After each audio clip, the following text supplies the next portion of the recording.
Now make with the pizza, fatso. You're the stomach. Sit back, loosen your belt, or just throw on a pair of your stretchiest jogging pants and check out the top 10 foods that will give you bubble gut. Now to find our slub. My card. Pizza. Here's your very own cheese pizza. Pizza is undoubtedly one of the greatest foods ever invented, and one of the most popular as well. And, well, unfortunately, one of the reasons behind its deliciousness is that it's filled with quite a bit of fat and salt. It is pretty obvious that fat can contribute to a bubble gut, but salt as a cause needs a little more explanation. You see, salt is a key factor in causing water retention, and eating too much of it can make the body retain too much water, which will later show up as a temporary weight gain, which happens most frequently right in the gut region. Another factor is the cheese. The cheese. There is all that wonderful melted cheese which, well, can make you bloat like there's no tomorrow. My pizza never hurt nobody. Come again, sir? And last but not least, the overeating. Sure, it's not the pizza's fault, it just tastes so awesome. How many of us have been able to walk away from a pizza without going back for a third, fourth, or even, we aren't ashamed to admit it, a fifth yummy triangle of goodness? You are getting pineapple. We're taking it off our slices. Don't waste any food, Jay. Well, it doesn't take a math genius to figure it out. More slices, more salt, and more fat equals more bubble gut for you. Greasy Takeout. If you can find a greasier sandwich, you're in Mexico! If you've ever been on a diet, you know how hard it can be to eat out. Restaurants and diets don't usually go together. However, that's not always the case because there are actually plenty of healthy and clean options when you want something fast and easy to bring home. But Greasy Takeout is definitely not one of them. Whether it be a Big Mac and fries from McDonald's or dinner from your favorite fried chicken joint, it's quite possible that your food will be seen on your waistline after you're done eating, and most likely for a little while after, too. How you gonna sell a big box of grease?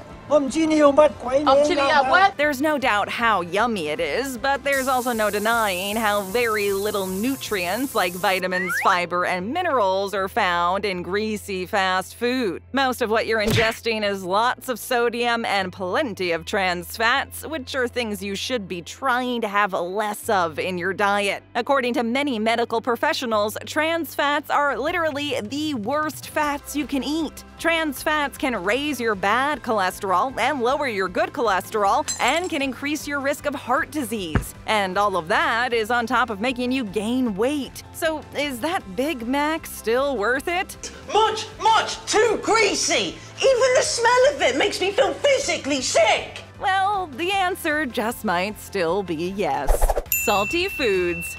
How is that?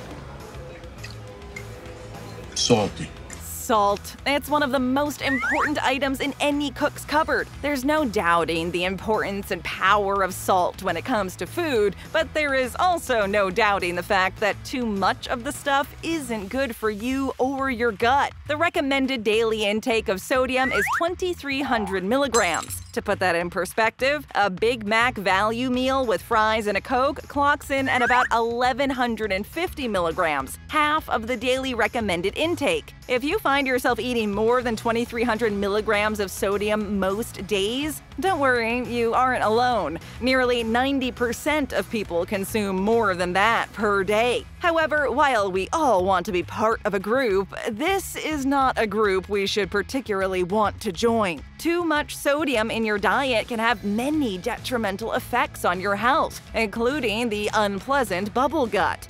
Look who's talking, Captain Twinkie of the SS Fat Ass! Salt sucks up water, and with an excess of sodium in your body, water retention is a very real consequence. And when your body retains water, it causes you to bloat. Like, a lot. You don't need to eat a lot of salt to have a salty personality. You're one sandwich away from fat. Yeah, right. It's true. You have put on weight. What? A lot of sarcasm and pettiness will do just fine, so stay away from the salt. Diet soda. One diet Pepsi, please. Although the word diet is right there in the name, diet sodas have the remarkable ability to add temporary girth to your waistline. Like their non-diet counterparts, diet soda's main bubble gut contributor is the carbonation. While those delicious little carbonated bubbles of goodness are very pleasing on their way down, they can get trapped in your stomach and lead it to blow up to belt unbuckling proportions. So as it turns out, filling your belly with bubbles leads to a bubble gut. Be careful. Makes sense, but that's not the only issue with diet sodas. The reason most people choose diet soda over regular soda is the lower sugar and calorie content. However, the problem lies in what the soda companies use to replace that sugar with. To make the taste as close as possible to the non-diet soda, companies use artificial sweeteners. And while you might be saving a few calories, those artificial sweeteners can do a number on your stomach. They're also a contributor to post-diet soda bloating and general stomach discomfort. Diet Coke? Who are you, my mom? So before choosing that diet soda, think about all those bubbles building up in your gut and maybe go with water instead. Corn. Are you trying to tell me that you've never heard of corn pudding? Literally used in almost everything we eat, corn is easily one of the most loved veggies out there. However, have you ever noticed that after eating that nice plate of nachos, you felt your stomach growing twice its size? Well, that's because corn isn't exactly the easiest to digest. This starchy vegetable contains a carbohydrate that is so difficult for our body to break down that it has no choice but to let our gut know just how much we screwed up by eating that second plate. Get that corn out of my face! It's high in cellulose, an insoluble fiber the body simply cannot process, leading to trapped air in the stomach and gas, which then causes that unwelcome bloating. But what's the point of eating corn if you can't even digest it? Well, while your body doesn't have the enzymes necessary to break down the cellulose, it can still break down the food components that are inside the corn. So you get to keep all the nutrients, but you also have to deal with the complementary belly swelling. Are you out of your corn-fed mind? Now, before you go out there and try to avoid eating corn to escape the bloat, you must be warned. A study showed that corn is found in over 4,000 supermarket products, not including all the meat, dairy, and poultry products that depend on corn for livestock feed. So best of luck trying to find a common product without any corn in it. Dairy products. Milk was a bad choice. While so many of us can freely enjoy a nice glass of milk, cheese, and a yummy bowl of ice cream without experiencing any bubbling in our guts, there are other people out there who aren't as lucky, like Big Bang Theory's Leonard Hofstadter. But you don't have to be a genius to have a sensitivity to dairy. Eggnog. Lactose. Regular folks can suffer the same bloating that comes with an intolerance to dairy and lactose. The bloating occurs when the dairy you consume isn't absorbed properly in the small intestines, so it moves on to the large intestines where it's fermented by bacteria in the gut. That fermentation is the reason why you feel that way after eating that bowl of yogurt or a slice of cheesecake. What do you think is coursing through my veins right now? Cheese whiz? Whether or not it is served to you by a cute blonde waitress named Penny, whose last name you will never know. Many people aren't even aware they are lactose intolerant as they've never been officially diagnosed. So if you constantly notice the return of a bubble gut after your morning bowl of Lucky Charms or after that lunchtime cheeseburger, you should maybe consider starting to cut out dairy and see if that clears things up. Protein bars. They're these weird nutrition bars my mom uses to lose weight. Give me it. The last thing anyone wants before or after a workout is a bloated gut. The whole point of working out is to get rid of that dang gut. But if you're starting or finishing your time at the gym with a protein bar, you could be contributing to the bloated stomach's unwanted comeback and counteracting any immediate gains you made with all that hard work. You see, one of the key ingredients in many protein bars is protein isolate, which is derived from soybeans. And like many other beans, soybeans can have a bloating and gas-inducing effect on many folks. This happens because of the oligosaccharides, sugar molecules in soy that can't be fully broken down by your body. So where do they go? Right to the stomach to hang out and ferment, leading to gas buildup and bloating. You eat this. You know what that's made of? The good news is that you do have other options. Not all protein bars contain this isolate, and as long as you check the ingredients, you can still get the protein hit you need and avoid the noxious emissions. Did you take one of my protein bars? Not only will your gut thank you, but so will everyone else at the gym. Canned soup.